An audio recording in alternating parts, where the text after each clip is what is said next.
બહુપદીનો 3 માર્કનો દાખલો. બહુપદીના શૂન્યો એક આપેલું છે 2 વત્તા વર્ગમૂળમાં 3 અને બીજું આપેલું છે 2 માઇનસ વર્ગમૂળમાં 3.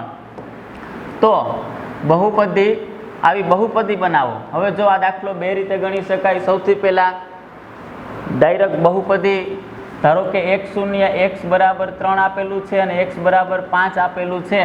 આના પરથી બહુપદી કઈ રીતે બને? 3 બરાબરની ઓલી બાજુ જાય x માઇનસ 3, 5 બરાબરની ઓલી બાજુ જાય x માઇનસ 5. આ બંને શૂન્યોનો ગુણાકાર કરવાથી જો x ગુણ્યા x x સ્ક્વેર x ગુણ્યા 5 માઇનસ 5x, 3 ગુણ્યા x 3x અને 5 તેરી 15, એટલે કે x સ્ક્વેર 5 ને 3 માઇનસ 8x પ્લસ 15. જો આ બહુપદી બની ગઈ. પહેલી પદ્ધતિ આવી છે. અને બીજી શૂન્યનો સરવાળો કરવાનો અને શૂન્યનો ગુણાકાર કરવાનો, આ બીજી પદ્ધતિ છે. જો આપણે દાખલો ગણ્યા, અત્યારે પહેલું શૂન્ય આપેલ છે આલ્ફા બરાબર 2 વત્તા વર્ગમૂળમાં 3 અને બીજું આપેલ છે બીટા બરાબર 2 માઇનસ વર્ગમૂળમાં 3.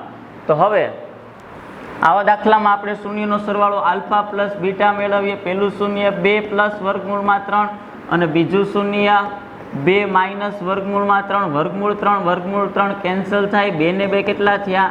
4. તો મને શૂન્યનો સરવાળો કેટલો મળ્યો? અત્યારે 4.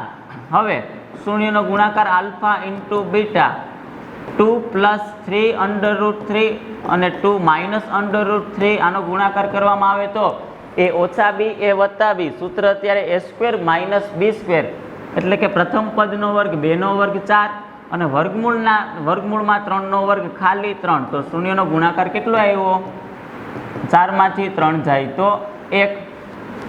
હવે આવી બહુપદી જેના શૂન્યનો સરવાળો 4 અને ગુણાકાર 1 આપેલ હોય તેવી બહુપદી મેળવવાનું સૂત્ર k કાઉન્સમાં x સ્ક્વેર માઇનસ શૂન્યનો સરવાળો આલ્ફા પ્લસ બીટા x અને અંતિમ પદ શૂન્યનો ગુણાકાર alpha into beta, k કાઉન્સમાં x નો વર્ગ શૂન્યનો સરવાળો થાય આપેલો છે રકમમાં 4 એટલે કે માઇનસ 4x અને શૂન્યનો ગુણાકાર આપેલો છે 1.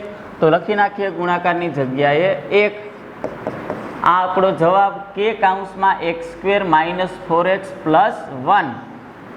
આ પહેલી પદ્ધતિ. અને બીજી પદ્ધતિ જે આપણે તમને આગળ શીખવાડી x.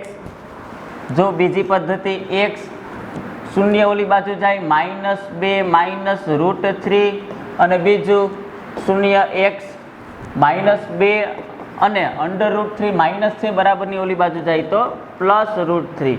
આનો ગુણાકાર કરવાનો અને જે જવાબ આવે એ બીજી બહુપદી. જવાબ સેમ જ આવશે.